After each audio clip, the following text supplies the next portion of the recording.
శ్రోతలకు నా హృదయపూర్వక నమస్కారములు. మన శ్రోతలలో ఒకరు ప్రశ్నను పంపడం జరిగింది. ఆ ప్రశ్న, జీవితంలో ఎప్పుడూ ఎవరో ఒకరు ఏదో ఒక రకంగా మనల్ని బాధ పెడుతూనే ఉన్నారు. ఇలా పక్కవారిని బాధ పెట్టడం మనుషులు మానరా? అసలు మనుషులు మారరా? ఇది ఇంతేనా? జీవితం చివరి వరకు ఇలా అందరినీ భరించవలసిందేనా అంటూ వారికి సంబంధించిన ఇంకా అనేకం రాశారు. వాళ్ళ పర్సనల్ విషయాలను కూడా రాశారు. అవన్నీ మనకు అనవసరం కనుక ప్రశ్నకి ఎంత అవసరం అంత చెప్పుకోవడం జరిగింది. ప్రశ్న ఏంటంటే, అసలు జీవితంలో బాధ అనేది ఇతరుల వల్ల మనకు తప్పదా? ఇది అయితే ఇది జీవితంలో అలాగే కనబడుతుంది. మనందరికీ ఎవరో మన బాధ పెడుతున్నట్టు కనబడుతూ ఉంటుంది. ఎప్పటికీ మనుషులందరికీ అలాగే అనిపిస్తుంది. సాటి మనుషులు పక్క వాళ్ళు బాధ పెడుతున్నారు, లేదా విషయాలు, వస్తువులు అవి నా దగ్గర లేకపోవటం వలన బాధ పెడుతున్నాను, సరైన డబ్బు లేకపోవటం వలన, సరైనటువంటి వసతులు, వనరులు లేకపోవటం వలన బాధపడుతున్నాను, ఇలా అనిపిస్తుంది. అంటే బాధకి కారణం బయట ఉంటుంది. మనకి ఎప్పుడు మనుషులు కావచ్చు, వస్తువులు కావచ్చు, సంపదలు కావచ్చు, విషయాలు కావచ్చు, ఏదైనా బాధకు కారణం బయట ఉంటుంది. ఇక్కడ ఇదంతా కూడా సహజంగా ప్రపంచంలో మనం భావించుకునే భావన. నిజమే, ఎలాగే సాగుతూ ఉంటుంది. భర్త ఏదో అన్నాడని భార్య, భార్య ఏదో అందని భర్త, తల్లిదండ్రులు అన్నారని పిల్లలు, పిల్లలు అన్నారని తల్లిదండ్రులు, ఇలా ప్రతి సంబంధ బాంధవ్యం. అలాగే నాకు ఆ వాహనం లేదు, ఈ వాహనం లేదు, ఆ కారు లేదు, ఈ కారు లేదు, ఏదో సంథింగ్, ఆ వస్తువుల్లో, ఈ వస్తువుల్లో, ఆ బట్టలు, ఈ బట్టలు కనబడిన ఎలా నా దగ్గర లేవు, అవి లేవని బాధ, అవి పొందలేకపోయానని బాధ, ఎవరో పొందేశారన్న దుఃఖం. ఇలాగే సాగుతుంది జీవితం మొత్తం మనిషిది. ఎందుకంటే మనిషి మొత్తం బయటకు ఉన్నాడు. కళ్ళు బయటకు చూస్తాయి, చెవులు బయట నుంచి వింటాయి.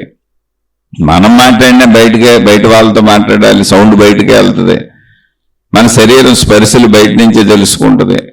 మన ఇంద్రియాలన్నీ బయటకే వెళ్తాయి. మొత్తం మన శరీరం బయటే తిరుగుతుంది. అందుకని మనకు అన్ని బాధలు బయట నుంచి వచ్చి మన మీద పడిపోతున్నట్టు, బయట మనకు దొరక్కపోతే బాధగా ఉన్నట్టు అనిపిస్తుంది. అనిపించటం సహజ లక్షణంగా తీసుకొని యావత్ మానవాళి సాగిపోతుంది. దీని గురించి పెద్ద విశేషంగా అయితే సహజ స్థితిలో చెప్పుకోవక్కర్లా. కానీ మనం మాట్లాడుకుంటున్న ఆధ్యాత్మిక చదువు, ఆత్మజ్ఞాన చదువు, స్వీయ అంతరంగ చదువు, ఇక్కడ మొత్తం రివర్స్ అయిపోయి ఉంటుంది. అదే ప్రాబ్లం. అయితే ఇది మొత్తం రివర్స్ అయిపోయి ఉంటుంది అన్నప్పుడు, ఈ రివర్స్ అయింది సత్యమా? మనం నిజంగా అనుకుంటూ జీవిస్తున్నది సత్యమా?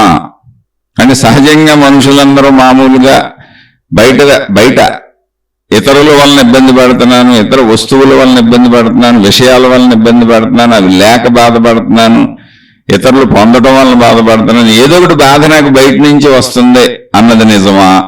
ఎందుకంటే అలాగే జీవిస్తున్నాం మనం. ఓ సహజ జీవితం అలాగే ఉంది ఇప్పుడు. లేదా దీనికి రివర్స్లో ఉంది ఆధ్యాత్మికత, ఆత్మజ్ఞాన చదువు, సత్యము అన్నది. అది నిజమా? ఏది నిజం మనమే తేల్చుకోవాలి. ఆ తేల్చుకున్న నిజంలో ఉండగలిగిన ధైర్యము, దమ్ము కలిగిన వాళ్ళు ఆధ్యాత్మిక చదువు, ఆత్మజ్ఞాన చదువు చదువుకోగలుగుతారు. ఇక్కడ మహిమలు, మాయలు, అద్భుతాలు ఏముండవు, జస్ట్ చదువు. ఏంటి చదువు? స్వీయ అంతరంగ చదువు, అంతే. నా గూర్చిన నా చదువు, అది సత్య చదువు. నేను జీవించే జీవితం సహజ భావనతో జీవిస్తున్న జీవితం. ఏది సత్యమో ముందు తెలుసుకుంటే ఏ సత్యంలో నిలబడాలో మన ఇష్టం. సహజంగా అందరితో పాటు ఈ శరీర భావంతో ఇలా కొట్టుకుపోయి నా దుఃఖాలన్నిటికీ కారణం నాకు బయట ఉన్నది, వస్తువుల, విషయాలు, మనుషులు అనుకుందామా? లేదు, ఆధ్యాత్మికత ఏం చెబుతుందో గమనించి నా దుఃఖానికి కారణం ఇది, సత్యమైనటువంటిది ఇది నిజం అని ఆ నిజంలో నిలబడతామా? అది మన ఇష్టం. మనకైతే సత్యాన్ని తెలుసుకునే ప్రయత్నం చేద్దాం. ఆ ప్రయత్నమే ఆధ్యాత్మిక చదువు, ఆత్మజ్ఞాన చదువు. అన్నప్పుడు ఆధ్యాత్మికత అని పేరు పెట్టారు మహాత్ములు. ఆ పేరుతో కంటిన్యూ అవుతూ చదువు అంటున్నాం. ఆత్మజ్ఞానము అని కూడా పేరు పెట్టారు. అనంత ఆత్మశక్తి అని పేరుంది, ఆత్మజ్ఞానం అని పేరుంది. అది మహాత్ములు పెట్టిన పేరుని కంటిన్యూ చేస్తున్నాం. అంటే ప్రతి వాళ్ళు కొత్త కొత్త పేర్లు పెడితే అది కన్ఫ్యూజన్ అయిపోద్ది కనుక. అయితే ఏంటి అసలు ఈ ఆధ్యాత్మిక చదువు, ఆత్మజ్ఞానం చదువు అంటే? ఏం లేదు, స్వీయ అంతరంగ చదువు, నా గూర్చిన నా చదువు, అంతే. అది దానికి మొత్తం యూనివర్స్తో సంబంధం ఉంది కనుక మొత్తం విశ్వంలో ఉన్న అన్నిటికీ అందరికీ దానికి సంబంధం ఉంది కనుక దాన్ని ఆధ్యాత్మికత అని, ఆత్మజ్ఞానం అని మహాత్ములు పేరు పెట్టారు. అది వ్యక్తిగతంగా అయితే అది మన వ్యక్తిగత అంతరంగ చదువు. ఇప్పుడు అసలు ఏంటి ఈ దుఃఖాలకు కారణం ఏంటి, బాధలకు కారణం ఏంటి, ఈ ప్రపంచం ఇలాగే ఉంటుందా ఎప్పటికే అంటే అసలు దుఃఖపడుతున్నది ఎవరో, సుఖాన్ని కోరుకుంటున్నది ఎవరో, నేను. అంటే ఇప్పుడు దుఃఖం ఎవరికి? నాకు. నా దుఃఖం ప్రపంచంలో అందరికీ దుఃఖమైందా? లేదు, కాలేదు. నా సుఖం ప్రపంచంలో అందరికీ సుఖమైందా? లేదు, కాలేదు. పోలే ప్రపంచం వదిలే, నీ దుఃఖం నీ ఇంట్లో నీ కుటుంబ సభ్యులందరికీ దుఃఖమైందా? లేదు, కాలేదు. పోనీ నీ సుఖం నీ ఇంట్లో నీ కుటుంబ సభ్యులందరికీ సుఖమైందా? లేదు, కాలేదు. పోని నీ కుటుంబ సభ్యులందరినీ కూడా వదిలే, నీకు అత్యంత క్లోజెస్ట్ రిలేషన్ అయినటువంటి నీ జీవిత భాగస్వామికి నీ దుఃఖం దుఃఖమైందా? నీ సుఖం సుఖమైందా? లేదు, కాలేదు. నాకు ఇంకా పెళ్లి కాలేదండి అంటావా? పోనీ అయితే నీకు జన్మనిచ్చిన తల్లిదండ్రులకి నువ్వు నీ తల్లి నుంచే వచ్చావు, పోనీ కనీసం నీ తల్లి నీ తండ్రి, నీ దుఃఖం వాళ్ళకి దుఃఖమైందా? నీ సుఖం వాళ్ళకి సుఖమైందా? లేదు, కాలేదు. పోనీ నీ తల్లిదండ్రుల దుఃఖాలు సుఖాలు నీకు దుఃఖాలు సుఖాలు అవుతున్నాయా? లేదు, కాలేదు. ఎంత స్పష్టంగా మనుషులకు అర్థమవుతుంది ఎవరి దుఃఖం వాళ్ళదే, ఎవరి సుఖం వాళ్ళదే అని. అదైతే స్పష్టంగా అర్థమవుతుంది. కానీ మళ్ళీ జీవించేటప్పుడు నా దుఃఖానికి కారణం నా ఎదుటి వాళ్ళు, లేదా ఎదుటి విషయాలు, ఎదుటి వస్తువులు, ఎదుటి ప్రదేశాలు, ఏదైనా మొత్తం బయటదే, నాకు భిన్నమైంది. దుఃఖం ఎక్కడుంది? నా లోపల ఉంది, నా అంతరంగంలో ఉంది. దుఃఖపడుతుంది ఎవరు? నేనే. దుఃఖం ఎలా ఉంది? నా భావరూపం, భావోద్వేగం. దుఃఖం నా అంతరంగంలో నన్ను కదిపి కుదిపేస్తుంది. సుఖం అది కూడా అంతే. దుఃఖం అంతగా కదిపి కుదిపేది కానీ దుఃఖం ఎక్కువ కదిపి కుదిపేస్తుంది. కానీ సుఖం కూడా సేమ్ అలాంటి భావమే, కొంచెం దుఃఖం స్థాయి ఎక్కువగా ఉంటుంది, బాధ స్థాయి ఎక్కువగా ఉంటుంది. ఓకే, అంటే ఇంతకే అది నా లోపల నా జరుగుతున్నది దుఃఖము సుఖము నా లోపల. అంటే దానికి బేసు స్పేసు ఎక్కడంటే నా లోపల. కానీ దానికి కారణం ఎక్కడంటే నాకు బయట.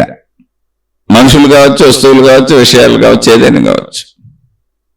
కారణం బయట ఉంది, దానికి సంబంధించిన ఫలితం అనుభవం దుఃఖంగా సుఖంగా నా లోపల ఉంది. దుఃఖాలను కదా ఇప్పుడు మనం మాట్లాడుకుంటున్నాం, సుఖాలు అయితే అసలు మాట్లాడుకోవాల్సిన అవసరం లేదు, చెప్పంగా అవన్నీ ఆల్రెడీ అనుభవించుకుంటూ వెళ్ళిపోతాం. ఇప్పుడు దాని గురించి పరిశీలిద్దాం. మహాత్ములు మనకు అనేక రకాలుగా అనేక అందించారు, కొంతమంది జీవించి చూపించారు కూడా.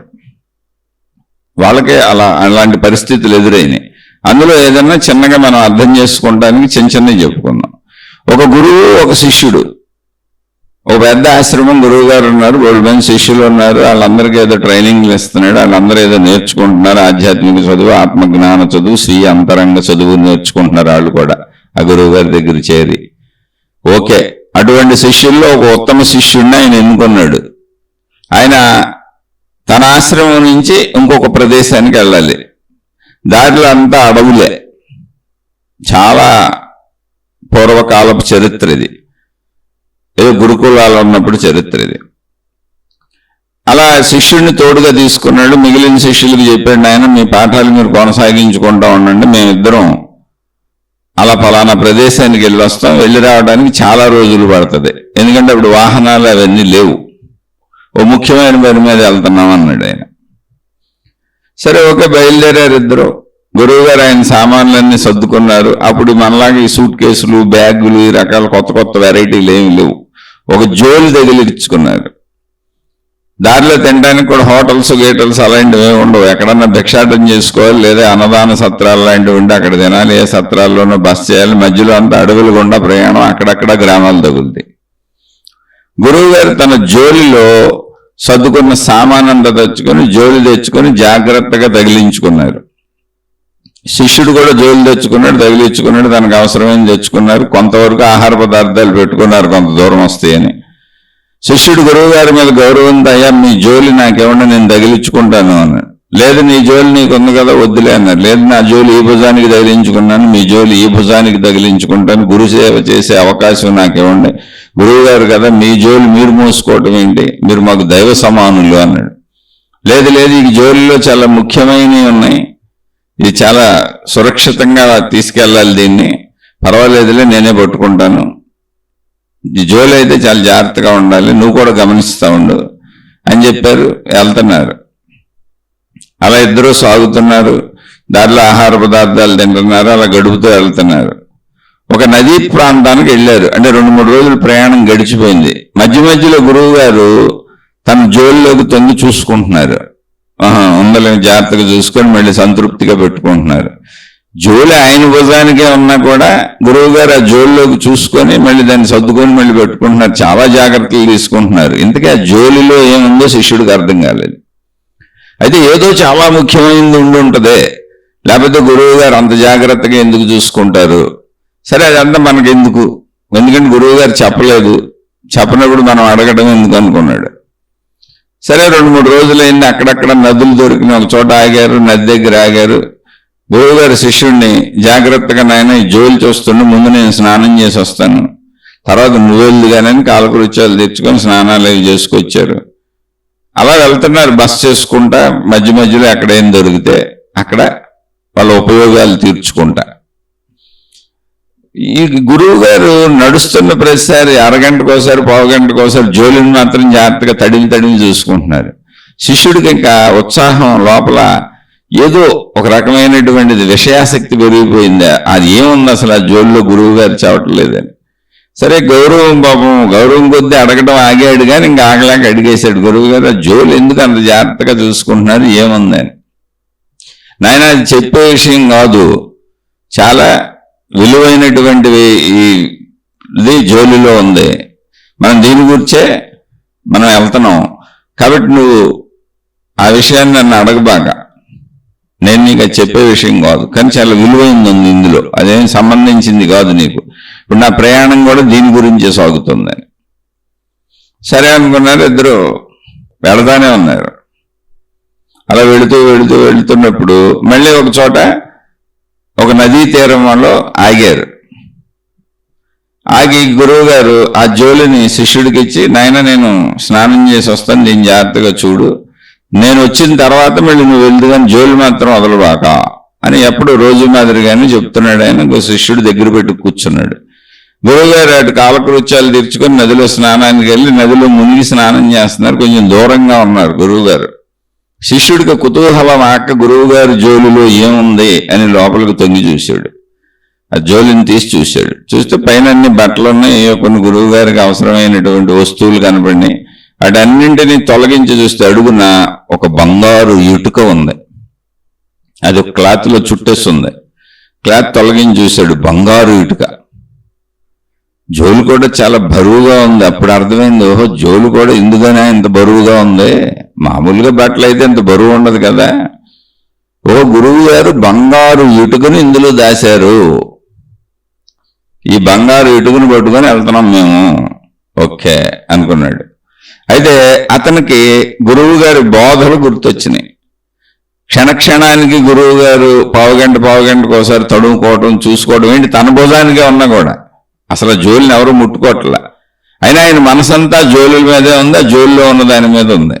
కంగారు పడుతున్నారు, భయపడుతున్నారు, ఆదుర్ద పడుతున్నారు, జాగ్రత్తగా ఉంచుకోవాలనుకుంటున్నారు. పడుకున్న చోట సత్రాలలో అక్కడ పడుకున్న చోట తల కింద పెట్టుకొని చేతులకు చుట్టేసుకొని చాలా జాగ్రత్తగా పట్టుకొని పడుకుంటున్నారు. ఇవన్నీ గమనించాడు శిష్యుడు. ఇంతకీ వాళ్ళ ఆశ్రమంలో జరుగుతుంది ఏంటి? ఆధ్యాత్మిక చదువు, ఆత్మజ్ఞాన చదువు, స్వీయ అంతరంగ చదువు. అక్కడ దుఃఖాలకి కారణం ఇవే చెబుతారు, సుఖాలకి కారణం అంత మనలోనే ఉంది. మన భావనాత్మకత చేత సుఖదుఖములకు లోనవుతున్నాం. ఎదుటిన్న వస్తువులు కానీ, మనుషులు కానీ, విషయాలు కానీ మనం అంగీకరించి స్వీకరిస్తేనే మన లోపలికి వచ్చి మనం బాధ పెడతాయి. మనం అంగీకరించింది ఏది మన లోపలికి వచ్చి బాధ పెట్టలేదు, ఎదుటి వాళ్ళు ఎవరైనా సరే, నువ్వు లోపలికి స్వీకరిస్తే. ఇటువంటి బోధలు అనేకం వినున్నటువంటి ఉత్తమ శిష్యుడు అతను. అందుకని అతను తోడు తెచ్చారు గురువు గారు. అంటే శిష్యుల్లో మళ్ళీ నాయకుడు అనుకోవచ్చు, ప్రధాన శిష్యుడు అనుకోవచ్చు. అతను కూడా అప్పుడప్పుడు క్లాసులు బోధిస్తూ ఉంటాడు కొత్తగా వచ్చిన వాళ్ళకి. అలాంటి శిష్యుడిని తెచ్చుకున్నారు. అప్పుడు ఆ శిష్యుడు అనుకున్నాడు, గురువు గారికి ఎంత ఆదుర్దాకి ఎంత దేనికి కారణం ఈ బంగారు ఇటుక, ఎందుకు ఈ బంగారు ఇటుక రోజు మేము చెప్పుకునే క్లాసులన్నీ అన్ని పనికిరానివా నేను? రోజు ఆల్రెడీ మా ఆశ్రమంలో బోధలన్నీ అవే, ఆత్మజ్ఞాన బోధలన్నీ అవేను. ఎందుకు ఈ సంపదలు దేనికి పనికి వస్తాయి? చూసావు, గురువు గారి మనసును పట్టుకొని ఇది ఎట్ట పీడిస్తుందని ఆ బంగారు ఇటుకని తీసేసి నదిలో పారేసాడు. పారేసి ఆ సైజులో ఒక ఇటుకను ఏరాడు. అంటే ఇటుకలు మామూలుగా దొరుకుతాయిగా, ఒక ఇటుకని తీసుకొచ్చి మళ్ళీ ఆ గొడ్డలో చుట్టేసి అందులో పెట్టేసి అన్ని సద్యాలు ఉంచేసాడు. అయిపోయింది. గురువు గారు వచ్చారు. మళ్ళీ శిష్యుడెళ్ళి కాలకృత్యాలు తీర్చుకొని స్నానం అది చేసి వచ్చాడు. మళ్ళీ ప్రయాణం మొదలైంది. గురువు గారు జోలు తగిలించుకున్నారు. బరువు అలాగే ఉంది. అయితే గురువు గారు అది గొడ్డలో చుట్టు పెట్టుకున్నారుగా, బరువు అలాగే ఉంది. అలా తడిని చూసుకుంటున్నారు. మధ్య మధ్యలో లోపలికి చూసుకుంటున్నారు. అది ఉంది బరువు, జోలు బరువు తగ్గలేదు. అది చేతికి తగులుతా ఉంది. మధ్య మధ్యలో తొంగి చూసుకుంటూ గొడ్డలో చుట్టింది కూడా ఆ బట్టలు తొలగిస్తే కనపడుతుంది. అలా దారిలో ప్రయాణాలు చేసుకుంటూ వీళ్ళు వెళ్ళవలసిన గమ్యానికి వెళ్ళిపోయారు. ఒక గమ్యం చేరుకున్నారు. వీళ్ళు ఎక్కడికి వెళ్ళాలో అక్కడ ఏంటంటే ఈ గురువు గారు ఈ బంగారు ఇటుకను అక్కడ దాయటానికి వచ్చారు.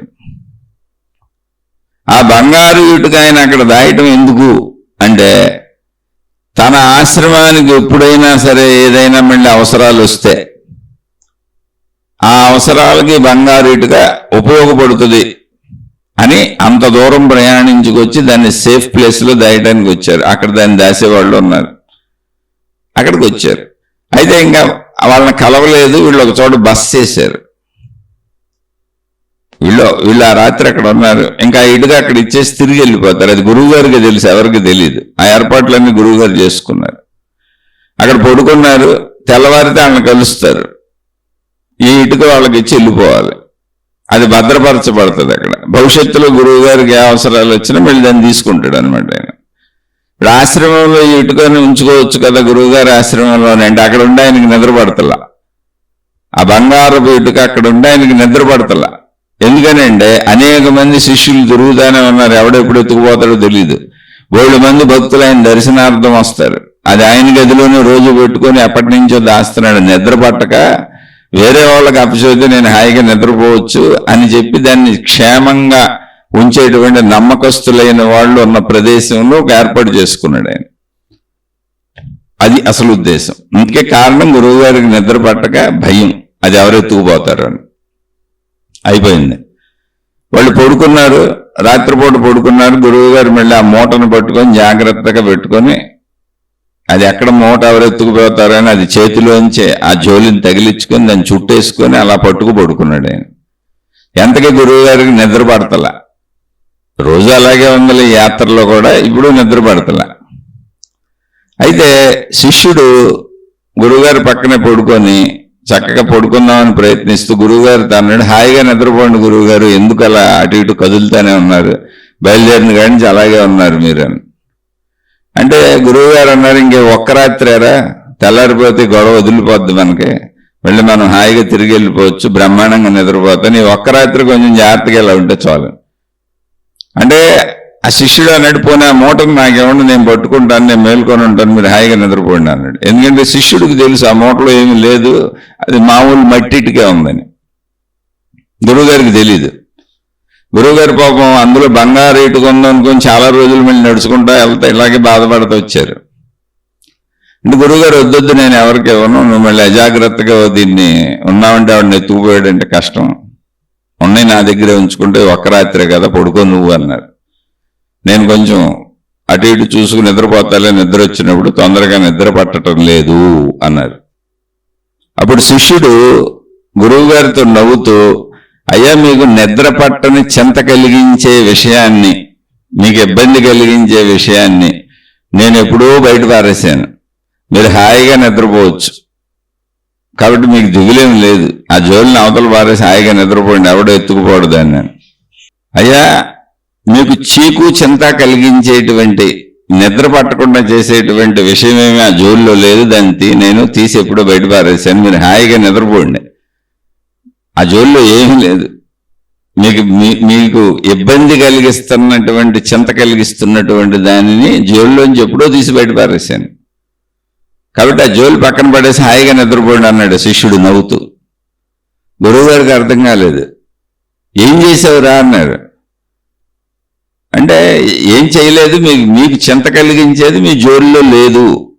ఎవరో ఎత్తుకుపోతారేమో, పోతుందేమో అని భయం కలిగించేది, బాధ కలిగించేది, ఆదుర్ద కలిగించేది ఆ జోలిలో ఏం లేదు.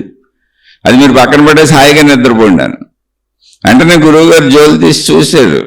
చూస్తే బట్ట చుట్టేసింది, అలాగే ఉంది, లోపల ఉంది కదా అనుకున్నారు ఆయన. వీడికేం తెలిసిలేని మెదలకుండా మళ్ళీ అలా ఉంచుకున్నారు. శిష్యుడు అన్నాడు, లేదు గురువు గారు, దాన్ని చూడండి, చక్కగా మొత్తం తీసి చూడండి అన్నాడు. గురువు గారు మొత్తం బయటకు తీసి దాన్ని ఎప్పదీసి చూస్తే ఉంది, మామూలు ఇటుకరే ఉంది, మట్టితో చేసింది, బంగారు ఇటుకరే లేదు. ఏం చేసావురా అన్నారు. అయ్యా గురువు గారు, ఫలానా చోట మనం స్నానానికి ఆగాం కదా కొన్ని రోజుల క్రితం, ఆ నదిలోనే దాన్ని పారేశాను అన్నాడు. అదేంట్రా అలా పారేశాను అన్నారు. అవును గురువు గారు, ఎందుకు అంత చింత కలిగించేది మనకి సాధువులు సన్యాసులు, అందుకని తీసి బయట పారేశాను అన్నాడు. గురువుగారు ఒక్క నిమిషం ఆగిపోయారు, ప్రశాంతంగా ఉన్నారు. శిష్యుడు ఏమల్లా మెదలకుండా చెప్పేసి పడుకున్నాడు. శిష్యుడు గురువు గారు కూడా చక్కగా పడుకున్నారు. పడుకొని గురువుగారు ఆలోచించడం మొదలుపెట్టారు. మొదలుపెట్టి అసలు ఈ బంగారు ఇటుక ఎప్పుడు నా దగ్గరికి వచ్చింది, దాన్ని ఎవరు తెచ్చిచ్చారు దగ్గర నుంచి మొదలుపెట్టి అన్నీ ఒకసారి గుర్తు చేసుకుని, అది వచ్చిన కాడి నుంచి నాకు నిద్ర లేదు, చీకు చింత. అది ఎవరో ఒక జమీందారు ఇచ్చారు ఈ గురువు గారికి.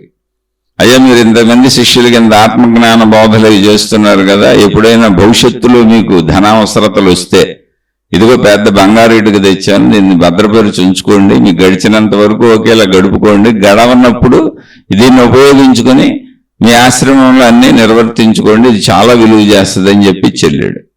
ఆయన ఏదో పాపం సదుద్దేశంతో మంచిగానే ఇచ్చాడు కదా అని గురువు గారు ఆ బంగారు ఇటుకను దోసుకున్నారు. కానీ అది వచ్చిన కాంచి నిద్ర పడతలా, విడిగా అన్నీ సాగిపోతున్నాయి. ఎవరో ఇంత బియ్యం తెచ్చిస్తారు, ఎవరో ఇన్ని కూరలు తెచ్చిస్తారు, ఏదో ఒకటి వీళ్ళు శిష్యులందరూ తల ఒక పని చేసుకుంటారు.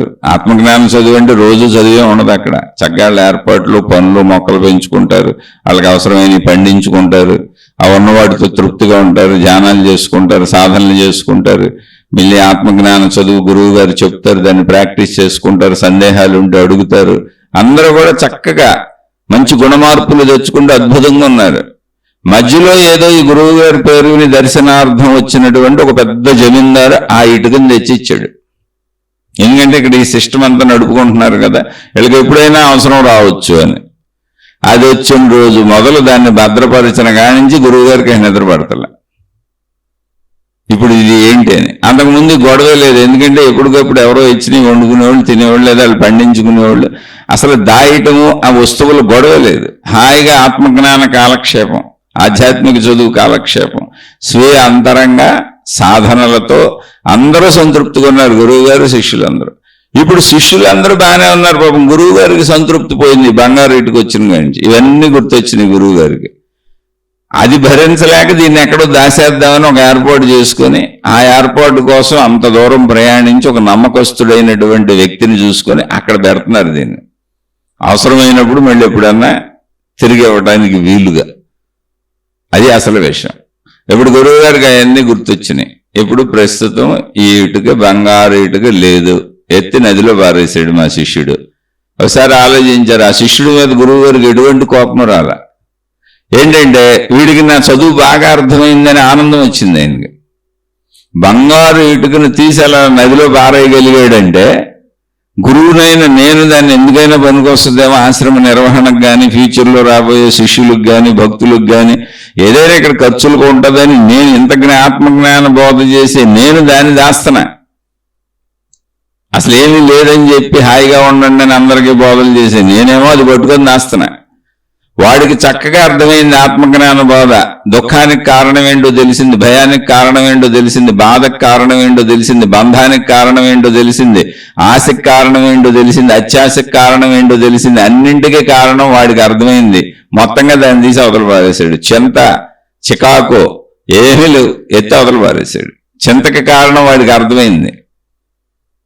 జ్ఞానం బాగా వచ్చింది నా శిష్యుడికి. ఆయన మురిసిపోయి లేచి పడుకున్న మళ్ళీ ఆయన కుదిపి పెద్దగా నవ్వుతూ, శభాష్ నాయన, నిజంగా నువ్వు ఉత్తమ శిష్యుడు వేరా, ఆ శిష్యుడిగా ఉండదగిన వాడివి నువ్వు అని ఆనందంగా అతన్ని పొగిడి ఇతను అనుకున్నాడు గురువు గారు కోపం వస్తుందేమో అది పారేశానని పాపం సైలెంట్గా పడుకున్నాడు.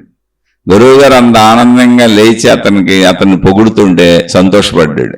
సంతోషపడి అప్పుడు గురువు గారు అన్నారు, నాయన నా చీకు చింత కూడా పోగొట్టారా, నీలాంటి శిష్యులు ఉండాలి. చూసావా, ఎవరో తెస్తే ఎందుకైనా ఉపయోగపడుద్దిలే మన ఆశ్రమ డెవలప్మెంట్కో లేదా రాబోయే భక్తులకో లేదా మీ అందరికో శిష్యులకో తర్వాత మన ఏర్పాట్లకు ఉపయోగపడుద్దని నేను కూడా మోహంలో పడిపోయాను.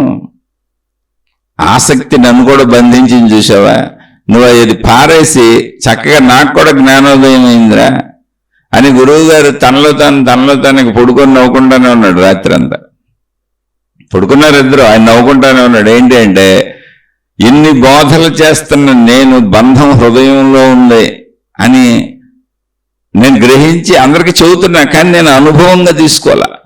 చూసేవాడు పారేశాడు దాన్ని నదిలో, అయినా కూడా నా మోటలో గొడ్డలో చుట్టున్నటువంటి మట్టి ఇటుకని నేను బంగారు ఇటుకగా భావించుకొని ఇన్ని రోజులు ఆనందంగానే వచ్చాను, అది నా దగ్గరే ఉందని. ఇప్పుడు అది నా దగ్గర లేదు అసలు. కానీ నాకు తెలీదు, వీడు పారేసాడని తెలీదు. నా దగ్గర ఉంది మట్టి ఇటుక, కానీ నేను చూడలా. అదే బరువుతో ఉంది, గొడ్డలో చుట్టుంది బంగారు ఇటుక అనుకొని ఎన్న రోజులు మట్టిని బంగారంగా భావించుకున్నా. అదే భావనలో ఉన్నా, అదే చింతలో ఉన్నా, దాన్ని రక్షించాలనుకున్నా. ఆ బరువు మోస్తానే ఉన్న బంగారపు బరువు, ఎందుకది మట్టి. ఇప్పుడు అది మట్టి అని తేలిపోయింది, ఆ బరువు పోయింది, ఆల్రెడీ పారేసాడు. హాయిగా ఉంది నాకు. అసలు ఈ ఇటుకతో నాకేం పని, ఆ ఇటుకని తీసి అవతల పారేసాడు. నాకు అసలు దేనితోనూ పని లేదు. ఇప్పుడు హాయిగా ఉంది, బరువు దిగిపోయింది, సంతోషంగా ఉంది. ఇప్పుడు గురువు గారికి అర్థమైంది, జ్ఞానం నేర్పటం కాదు, వదిలేశానని అనుకోవటం కాదు, దానంతటది ఒక అద్భుతమైన అవగాహన లోపల వెలగాలి. అది నా శిష్యుడికి వెలిగింది. నాకు నిజంగా డబ్బు మీద ఆసక్తి లేదు, కానీ జమీందారు గారు తెచ్చిస్తే పుచ్చుకున్నాను. ఏంటి, ఈ ఆశ్రమం కోసం, ఈ శిష్యుల కోసం, ఎప్పటికైనా దీన్ని నడపడం కోసం. అంటే నాకు ఆశ్రమం అనే బంధం ఉంది, శిష్యులు అనే బంధం ఉంది, అది కూడా నేను మనసులో వేసుకున్నా. కానీ వీడికి ఆ బంధం కూడా లేదు, ఏ బంధము లేదు అసలు. ఇటుకరైనా అలా తీసేసి బంగారు ఇటుకని నదిలో పారేసాడు అంతే. కనీసం గురువు గారు ఏమన్నా అనుకుంటారేమో అనే భయం లేదు వాడికి. సత్యంగా సత్యాచరణ జ్ఞానం గ్రహించాడు, ఇసిరి పారేశాడు. అలానే నా మీద చక్కటి గౌరవం ఉంది. సభాష్, నేను కూడా ఇలాగే ఉండాలనుకున్నాడు. మట్టిని కూడా భావనతో ఎన్నాళ్ళు బంగారంగా భావించుకున్నాను. ఆ భావనలో నా దగ్గర బంగారం ఉందనుకున్నాను. ఎందుకంటే భావన ఎక్కడుంది, నా హృదయంలో ఉంది. అందుకని అప్పుడు అనుకున్నారు గురువు గారు, వదిలేయటం కాదు, అర్థం చేసుకోవటం, పారిపోవటం కాదు, అవగాహన చేసుకోవటం. వస్తువులను, విషయాలను, మనుషులను ఇవన్నీ వదిలేసి పారిపోవటం కాదు, అక్కడే కూర్చొని దాన్ని అర్థం చేసుకొని అవగాహనతో అంతరంగంలో బంధం లేకుండా వాటితోనే, వాటి మధ్యనే జీవించటం. ఇది బాధ అయినంతే, దుఃఖమైనంతే, ఏదైనా అంతే. మనం స్వీకరిస్తేనే అది ఉన్నది, మనం స్వీకరించబోతే అది లేదు. ఎంతో మంది గౌతమ బుద్ధుడిని ఎన్నో బాధలు పెట్టే ప్రయత్నం చేశారు, కానీ ఆయన ఎప్పుడూ చిరుదరహాసంతోనే ఉన్నారు. అసలు ముఖం మీద నవ్వు చెదరలేదు ఆయనకి. కారణం ఏంటంటే బాధను స్వీకరించటం లేదు. అది మీ అంతరంగంలోకి మీ అనుమతి లేకుండా, మీరు స్వీకరించకుండా అసలు ఏది రాదు. ఫలానా వ్యక్తి నన్ను ఇలా అన్నాడని మీరు స్వీకరిస్తున్నారు. ఫలానా వాళ్ళు అది పొందారు, అది నా దగ్గర లేదు అని కావాలని మీరు దాన్ని మీ హృదయంలోకి తెచ్చుకొని స్వీకరించి బాధపడుతున్నారు. ఎవరైనా సరే స్వీకరించకుండా భౌతికంలో నిజంగా కానీ లేదా మానసికంగా కానీ, భౌతికంలో నిజంగా దేనిని, ఒక వస్తువునో, ఒక విషయాన్నో, ఒక మనిషినో మీరు స్వీకరించకుండా, మీరు అంగీకరించకుండా మీ ఇంట్లోకి ఎవరు రాలేరు, ఏది రాదు. అలాగే మీ మనసులో కూడా మీరు స్వీకరించకుండా, అంగీకరించకుండా, మీరు దానికి విలువ ఇవ్వకుండా, దాన్ని రమ్మని పిలవకుండా మీ లోపలకు కూడా ఏది రాదు. కాబట్టి అది బాధ అయినా సుఖమైనా మనకు మనమే తయారు చేసుకుంటున్నాము. ఇది సత్యం. ఆధ్యాత్మికత భౌతికానికి తిరగబడిపోయి ఉంటుంది, సహజ జీవితానికి తిరగబడిపోయి ఉంటుంది. ఇందులో నిజమా కాదో తెలుసుకోండి. నన్ను ఎవరో బాధ పెట్టడం కాదు, నన్ను నేనే బాధ పెట్టున్నాను, నన్ను నేనే బాధ పెట్టుకుంటున్నాను. నా బాధకి నేనే కారణం, నా సుఖానికి నేనే కారణం, నా దుఃఖానికి నేనే కారణం, నా సమస్తానికి నేనే కారణం. ఇది ఆధ్యాత్మికత చెబుతుంది. అది అవునా కాదా పరిశీలించుకోండి. ఎందుకంటే నేను అనుమతించకుండా, నేను అంగీకరించకుండా, నేను స్వీకరించకుండా నా లోపలికి ఏది ప్రవేశించలేదు, నా ఇంట్లోకి కానీ నా ఒంట్లోకి కానీ. ఏదైనా సరే నేను అంగీకరించిందే నా దగ్గరికి వస్తుంది, నా దగ్గర ఉంటుంది. దాన్ని నేను స్వీకరించినప్పుడే అది అనుభవంగా మారుతుంది. నేను దుఃఖపడాలనే అంగీకరించాను, దుఃఖాన్ని నేను కావాలని అనుభవిస్తున్నాను. కానీ నన్ను ఎవరో దుఃఖపెట్టారు అనుకుంటున్నాను. కాదు, నేను దానికి అనుమతి ఇచ్చాను. అనుమతి ఇచ్చినప్పుడు అది నా లోపలికి వచ్చింది. ఇప్పుడు దాన్ని అనుభవిస్తున్నాను. అలాగే సుఖానికి కూడా అనుమతిస్తున్నాను, ప్రయత్నిస్తున్నాను, తెచ్చుకుంటున్నాను, అనుభవిస్తున్నాను. అంతే. సుఖ దుఃఖాలు రెండు నా ప్రయత్నాలే. నా అనుమతితో నా లోపలికి వచ్చి నేను స్వీయంగా వాటిని అనుభవిస్తుంటేనే నాకు అవి అనుభవాలుగా దొరుకుతున్నాయి. ఇదే ఆధ్యాత్మికత చెబుతుంది. ఇప్పుడు ఏది సత్యమో మీరే నిర్ణయించుకోండి, ఎలా ఉండాలో మీరే నిర్ణయించుకోండి. వాటిని అంగీకరించాలా వద్దా, వేటిని అంగీకరించకూడదు, వేటిని రిజెక్ట్ చేయాలి, వేటిని వద్దనాలి, వేటిని కాదనాలి, వేటిని స్వీకరించకూడదు, వేటిని స్వీకరించాలి అనే విచక్షణ జ్ఞానాన్ని పెంచుకోండి. ఆ విచక్షణ జ్ఞానాన్ని నేర్పేదే ఆధ్యాత్మిక చదువు, ఆత్మజ్ఞాన చదువు, స్వీయ అంతరంగ చదువు. నాకు సంబంధించిన నా సంపూర్ణత్వపు ఎరుకను కలిగించే చదువు. శుభమస్తు. మరలా మరొక కొత్త శీర్షికతో కలుసుకుందాం. మీకు మీ కుటుంబ సభ్యులకు మేలు చేకూరుగాక.